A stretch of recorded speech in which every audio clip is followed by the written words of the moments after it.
할렐루야. 6월 23일 월요일 새벽 기도를 시작하겠습니다. 사도신경으로 우리의 신앙을 고백합니다. 나는 전능하신 아버지 하나님 천지의 창조주를 믿습니다. 나는 그의 유일하신 아들 우리 주 예수 그리스도를 믿습니다. 그는 성령으로 잉태되어 동정녀 마리아에게서 나시고 본디오 빌라도에게 고난을 받아 십자가에 못 박혀 죽으시고 장사된 지 사흘 만에 죽은 자 가운데서 다시 살아나셨으며 하늘에 오르시어 전능하신 아버지 하나님 우편에 앉아 계시다가 거기로부터 살아있는 자와 죽은 자를 심판하러 오십니다. 나는 성령을 믿으며 거룩한 공교회와 성도의 교제와 죄를 용서받는 것과 몸의 부활과 영생을 믿습니다. 아멘. 찬송가 283장 찬양하시겠습니다. 찬송가 283장입니다.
시편 78편 40절에서 55절까지 말씀입니다.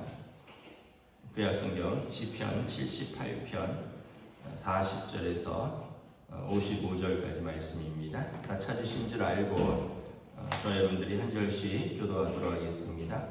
40절에서 55절입니다. 그들이 광야에서 그에게 반항하며 사막에서 그를 슬프시게 함이 몇 번인가. 그들이 돌이켜 하나님을 거듭거듭 시험하며 이스라엘의 거룩하신 이를 노엽게 하였도다. 그들이 그의 권능의 손을 기억하지 아니하며 대적에게서 그들을 구원하신 날도 기억하지 아니하였도다. 그때 하나님의 입에서 그의 표적들을 소환들에서 그의 징조들을 나타내사 그들의 강과 시내를 피로 변하여 그들로 마실 수 없게 하시며 쇠파리떼를 그들에게 보내어 그들을 물게 하시고 개구리를 보내어 해하게 하셨도다. 그들의 토산물을 황충에게 주셨고 그들이 수고한 것을 메뚜기에게 주셨으며 그들의 포도나무를 우박으로 그들의 뽕나무를 서리로 죽이셨으며 그들의 가축을 우박에 그들의 양떼를 번개불에 넘기셨으며 그의 맹렬한 노여움과 진노와 고난 곧 재앙의 천사들을 그들에게 내려 보내셨으며 그는 진노로 길을 닦으사 그들의 목숨이 죽음을 면하지 못하게 하시고 그들의 생명을 전염병에 붙이셨으며 애굽에서 모든 장자 곧 함의 장막에는 그들의 기력에 처음 것을 주셨으나 그가 자기 백성은 양같이 인도하여 내시고 광야에서 양떼같이 지도하셨도다. 그들을 안전히 인도하시니 그들은 두려움이 없었으나 그들의 원수는 바다에 빠졌도다. 그들을 그의 성소의 영역 곧 그의 오른손으로 만드신 산으로 인도하시고 또 나라를 그들의 앞에서 쫓아내시며 줄을 쳐서 그들의 소유를 등대하시고 이스라엘 지파들이 그들의 장막에 살게 하셨도다. 아멘. 할렐루야. 오늘 또 새날을 주셨습니다. 또 새로운 한 주가 시작됩니다. 하나님께서 은혜와 평강으로 함께하여 주시기를 축복합니다. 시편 78편은 계속해서 이제 두 가지를 대비시키고 있죠. 하나님의 은총의 역사와 또 그 백성의 그 반역의 역사를 계속해서 대비시키고 있습니다. 먼저 이제 그들의 반역의 역사는 40절에 보면 그들이 광야에서 그에게 반항하며 사막에서 하나님을 슬프게 함이 몇 번인가, 한 번이 아니라는 거죠. 뭐 금송아지를 섬긴다 만들어서 거기에 절하고 거기에 뭐 춤추며 뛰어놀았던 사건도 있었고, 또 발람의 사건 때 미디안의 여인들과 동침하면서 그 우상에게 절한 사건도 있었고, 뭐 그런 직접적인 어떤 반항뿐만이 아니라 간접적으로도 우리가 죽을 것이 없어서 이 광야에서 죽느냐, 돌아가자, 뭐 하나님이 어디 계시느냐 이러면서 또 몇 번이나 광야에서 이집트로 돌아가자라는 말들을 했죠. 그래서 41절에 보면 그들이 돌이켜 하나님을 거듭거듭 시험했다. 한 번도 아니고 여러 번 거듭거듭 시험했고 이스라엘의 거룩하신 하나님을 노엽게 하였다. 그래서 이 반항의 역사는 뭐 두 가지 이유가 있죠. 하나는 그 인간의 죄성이고요. 두 번째는 하나님의 은혜를 기억하지 아니하는 것이라는 거죠. 42절에 보면 그들이 그의 권능의 손을 기억하지 아니하며 대적에게서 그들을 구원하신 날도 기억하지 아니하였다.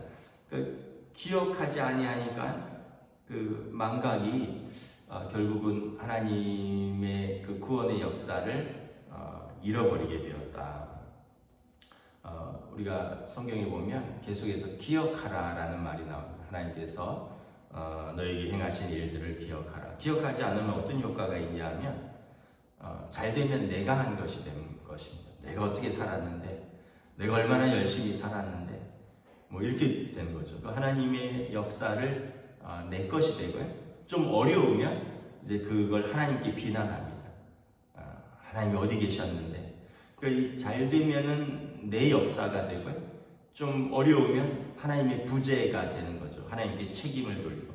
그래서 이제 이 망각이, 이 영적인 기억상실증이 이런 효과를 가져온다는 거예요. 결국은 그들이 하나님의 은혜를 기억하지 아니하니까 거듭거듭 하나님을 시험하였고 하나님께 반항하고 하나님을 슬프시게 하였다. 그러면서 시편 기자는 하나님의 은총의 역사를 쭉 나열을 합니다. 이 10가지 재앙을 말하는 거죠. 이집트에서 10가지 재앙으로 바로로부터 이스라엘을 구원한 사건입니다. 이스라엘이 자력으로 구원할 수 없었어요. 숫자로도 그 당시 이집트인이 얼마나 많았겠습니까? 최강의 군대였거든요. 바로는 그 당시 이집트는 최강의 군대에서 노예 생활하던 장정 60만이 반란을 일으킨다고 제압되고 그 사람들에게 무기가 있었겠습니까? 뭐가 있었겠습니까? 수적으로나 힘으로나 자기 스스로는 구원을 받을 수가 없었어요. 그래서 하나님께서 모세를 보내셔서 10가지 이적을 행하셨죠. 우리가 뭐 잘 아는 거 44절에 보면 강과 시내가 피로 변했다. 또 개구리가 되고 파리떼가 나오고 황충과 메뚜기가 그들의 소산을 또 먹었고 뭐 가축들은 우박에 그래서 10가지 재앙 피게이 파 도금의 흑장이라고 피 개구리 파리 이 독종 우박 메뚜기 흑암 장자의 죽음 이 10가지 재앙을 통해서 하나님께서 살아계심과 그리고 이 10가지는 이집트의 신들입니다. 그들의 의지하는 신들을 하나님이 다 꺾으시는 거예요. 그래서 마지막은 그들의 장자를 꺾는 겁니다. 그러므로 인해서 하나님께서 그들이 항복하고 이스라엘을 보내주신 거죠. 이 10가지 재앙이라는 것은 열이라는 또 숫자는 뭐냐면 만수예요. 꽉 찼다라는 뜻입니다. 여러분 10가지나 뭔가를 10가지를 완벽하게 했다라는 것은 더 이상 어떻게 해볼 방법이 없다는 거예요. 이집트가 더 이상 버틸 방법이 없었던 거죠. 그렇게 너희를 인도하지 않았느냐. 그리고 또 인도했더니 바로가 또 옛날 생각이 나서 병거를 끌고 쳐들어왔잖아요. 그런데 53절에 보면 그들의 원수는 바다에 빠졌도다. 홍해가 이제 마른 땅같이 갈라졌고 이스라엘은 건넜고 그들은 말과 그 탄자들이 바다에 빠지지 않았느냐. 그리고 그들을 광야에서 하나님이 양떼같이 지도하셨도다. 양떼는 이사야서 53장에도 나오지만 자기 마음대로 가는 이제 무리입니다. 우리는 다 양 같아서 자기 뜻대로 행하였으나 왜냐하면 양은 누가 인도를 해야 돼요. 그래서 양을 목자가 반드시 필요하고 뭐 이렇게 영상 같은 거 보면 개들이 양의 뒤를 쫓아서 양을 몰아가야 돼요. 스스로는 제대로 길을 찾을 수 없는 동물입니다. 그러나 하나님께서 목자가 되셔서 친히 그들을 양떼로 지도하셨고 또 54절에 보면 성소의 영역 신의 산에서 하나님 그들과 만나 주셨고 그들과 계약하셨고 그들에게 말씀을 주셨고 또 55절에 보면 그들을 그 가나안 땅으로 보내셔서 그들의 대적들을 쫓아내시고 거기서 그들의 경계를 주시고 그들의 소유를 분배하게 하셨고 이스라엘을 그 장막에 살게 하셨다. 그 땅에 각 지파에게 땅을 나눠주고 기업을 주시고 장막에 살게 하셨다. 그거 다 하나님의 은총의 역사 아니냐. 기억하라라는 거예요. 저나 여러분이나 이렇게 기업을 하면 물론 이제 우리가 열심히 한 것도 있겠죠. 그러나 또 돌아보면 또 하나님이 그렇게 인도하시지 않았으면 그게 어떻게 다 열매 맺을 수 있겠느냐라는 거죠. 내가 그렇게 열심히 일했잖아. 죽도록 살도록 내가 일했잖아. 또 건강을 주셨으니까 그렇게 일을 한 거죠. 또 내가 그래서 이제 주로 이제 그 하나님의 은혜를 잃어버린 사람의 특징이 뭐냐면 내가를 많이 하는 겁니다. 내가. 근데 내가를 많이 하는 거는 성경에 보면 하나님이 하시는 말씀이 나는 나다. I am who I am. 하나님께서 모세에게 나는 스스로 존재하는 자. 나는 나다. 하나님 당신은 누구십니까? 당신의 이름을 알려주십시오. 나는 처음부터 있었고 변하지 아니하는 나는 나다.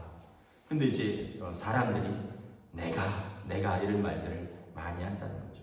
근데 우리는 내가가 아니라 하나님께서 하셨습니다라는 말을 입술로 고백을 하는 사람들인 거죠.